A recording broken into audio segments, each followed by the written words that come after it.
Jai Hind. This is Dharam and I welcome you all to Sampat Talks. So last class లో మనము Jainism గురించి చూసాం.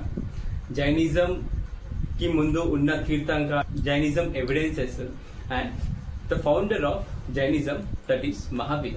అతని గురించి కూడా మనం లాస్ట్ క్లాస్ లో చూసాం అన్నమాట. బట్ లాస్ట్ క్లాస్ లో చిన్న మిస్టేక్ ఏం జరిగిందంటే లాస్ట్ క్లాస్ లో జస్ట్ నేను మీకు ఓన్లీ మహావీర డిఫరెంట్ నేమ్స్ చెప్పాను అనమాట. యాక్చువల్ గా మహావీర నేమ్స్ తర్వాత ఇంకో చిన్న టాపిక్ మిగిలిపోయింది. మహావీరకి కైవల్య వచ్చిన తర్వాత after kaivalya he went to 11 peoples to preach. అంటే వాళ్ళకి కైవల్య గురించి చెప్పడానికి మహావీర వెళ్ళారనమాట. వీళ్ళని ఏమని అంటాము? They are called Gandharas. They are total 11 Gandharas. And Mahavira death అయినప్పుడు Mahavira died at 468 BC. And ఆ టైంలో among the 11 Gandharas only Sudharman was alive అన్నమాట. సో ఈ టాపిక్ కూడా మీరు నోట్ చేసుకోండి, ఇంపార్టెంట్ పాయింట్ అనమాట. Now coming to the doctrines of Jainism. మనకి బుద్ధిజంలో కూడా 3 ఇంపార్టెంట్ డాక్ట్రిన్స్ ఉంటాయి. ఏవేవి? Buddha and Dhamma and Sangha. Those are considered as doctrines of Buddhism.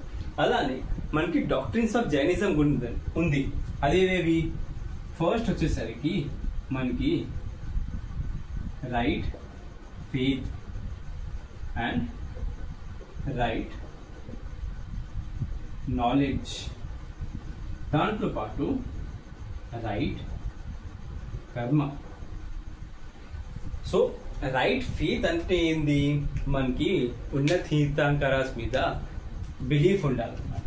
Right faith in the sense believe in tirthankaras.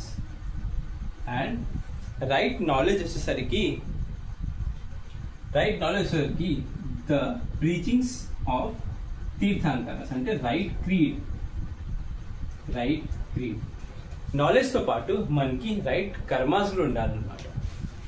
But ఇక్కడ కర్మాస్ అంటే later Vedic period and Vedic period లో karmas అనేసరికి మనకి రిచువల్స్ అండ్ సాక్రిఫైస్ అన్నాం. బట్ ఇక్కడ Jainism లో రైట్ కర్మ అంటే మన యాక్షన్స్ ఎలా ఉండాలి దాని గురించి మాట్లాడుతుంది అనమాట. సో జైనిజం లో రైట్ యాక్షన్స్ ఏవి ఉండే? మనకి సత్య, అహింస, అస్తేయ, అపరిగ్రహ అండ్ బ్రహ్మచర్య. దీంట్లో మనకి ఈ ఫస్ట్ 4 అన్నర్స్ వచ్చేసరికి 1 to 23 తీర్థంకరాస్ మనకి వీటి గురించి చెప్పారనమాట. But Mahavir was the only person who talked about brahmacharya. So as per Jainism, the right karmas are satya, ahimsa, asteya, aparigraha and brahmacharya.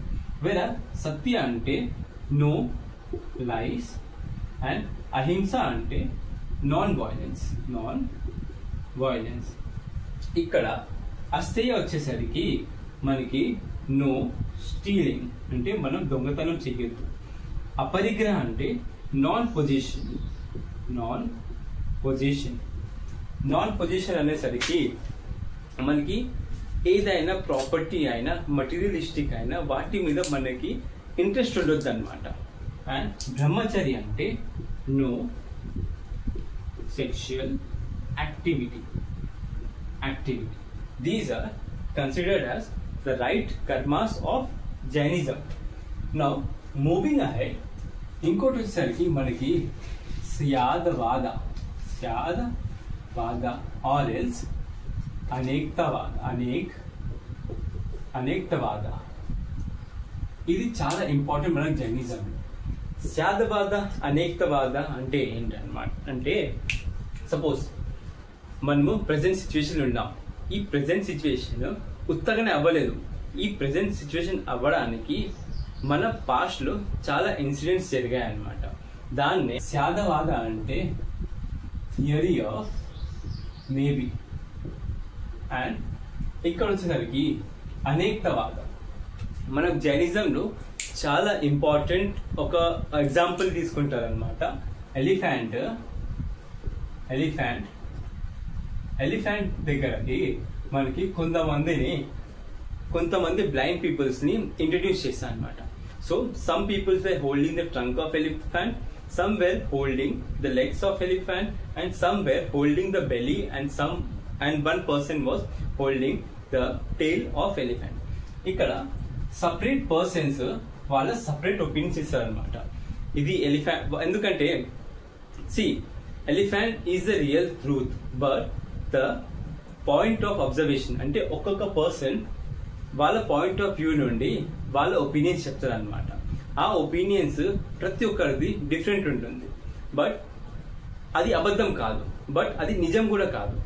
So అనేకవాదం ఏమంటుందంటే మనకి నిజం అనేది చాలా డిఫరెంట్ ఒపీనియన్స్ ఉంటాయి అనమాట. ఎవరు వాళ్ళ సైడ్ నుండి చూసింది కరెక్టేనా. సో ఇక్కడ క్వశ్చన్ ఏం రాజు అవుతుంది, what is the real truth? That is what Anekavada talks about. Real truth గురించి అనేకవాదం మాట్లాడుతుంది. మూవింగ్ అహెడ్ మనకి ఇక్కడ నేను మీకు లాస్ట్ క్లాస్ లో చెప్పాను, జైనిజం కి మాక్సిమం సపోర్ట్ క్షత్రియాస్ నుండి వచ్చింది అనమాట. మాక్సిమం సపోర్ట్ ఎవరు ఇచ్చారు అక్కడ మనకి? మాక్సిమం సపోర్ట్ ఇచ్చింది Bimbisara was the founder, was the ruler of Magadha. ఇలానే మనకి ఒక టైం జరిగిన తర్వాత చంద్రగుప్త టైంలో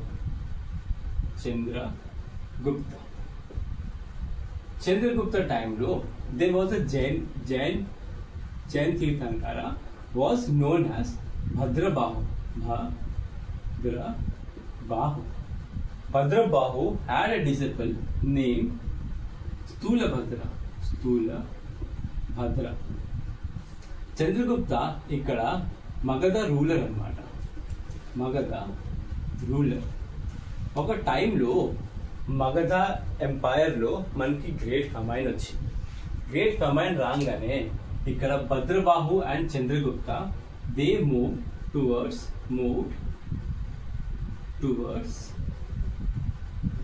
సౌత్ ఇండియా. వీళ్ళు ఇక్కడ సౌత్ ఇండియాకి వెళ్తారు.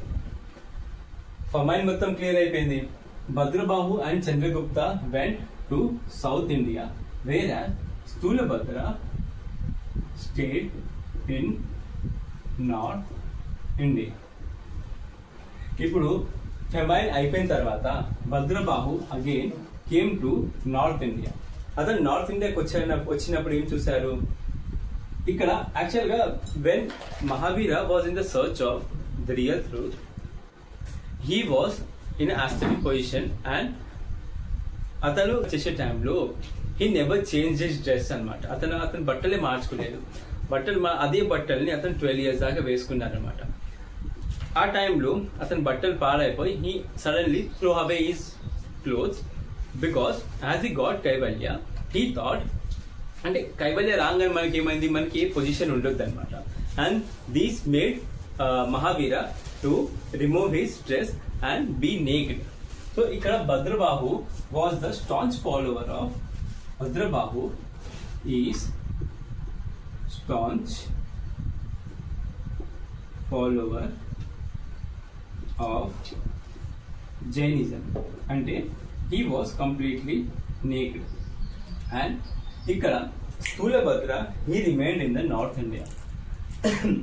నార్త్ ఇండియాలో ఉండేసరికి they started wearing white clothes అన్నమాట. ఇక్కడ వీళ్ళు వైట్ బట్టలు వేసుకోవడం స్టార్ట్ చేస్తారు. And Bhadrabahu they remain naked. ఇప్పుడు వచ్చేసరికి కొన్ని సంవత్సరాలు జరిగిన తర్వాత Bhadrabahu came to north India and he saw that Sthulabhadra followers and Sthulabhadra were wearing white cloth and Bhadrabahu they were naked. And ఇక్కడ మనకు డివిజన్ జరిగిపోతుంది.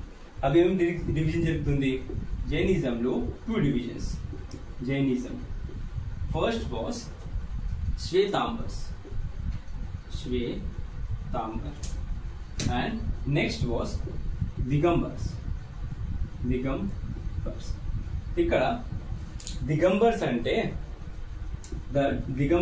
దిగంబర్ అనేసరికి దిగం అంటే మనకి ఆకాశమే మనకి బట్టల్లాగా అనమాట. So Digambars were naked,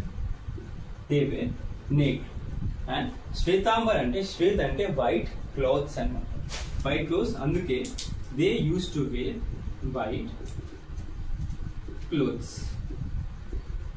and వీళ్ళిద్దరి మధ్యలో మళ్ళా ప్రాబ్లం క్రియేట్ అయింది. అదేంది, మేము రియల్ జైనిజం ఫాలోవర్సా, మేము జైనిజం ఫాలోవర్సా అనేసి వీళ్ళ మధ్య కాంపిటీషన్స్ అనేది జరగడం స్టార్ట్ అవుతుంది.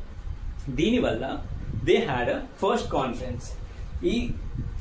అసలు జైనిజం అసలు యాక్చువల్ ఫాలోవర్స్ ఎవరని తెలుసుకోవడానికి they had a conference. And that conference was in year 300 BC. ఇక్కడ రూలర్ ఎవరు ఉండే? చంద్రగుప్త.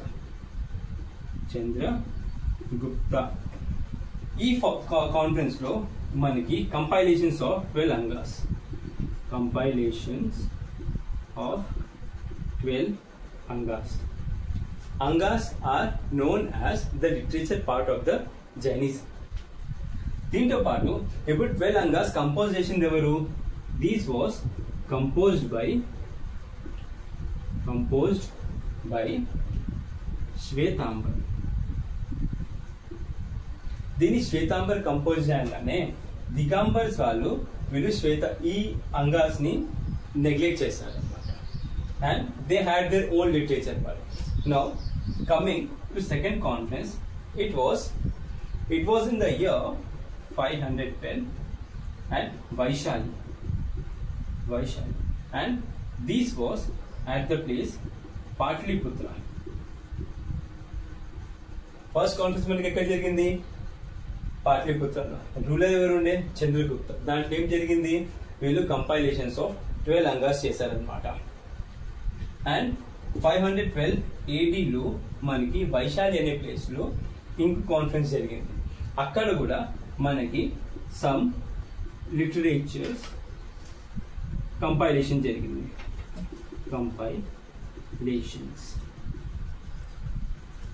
సో ఇది వచ్చేసరికి మనకి జైనిజం ఫిలాసఫీస్ అనమాట. Keep watching Sampath talks.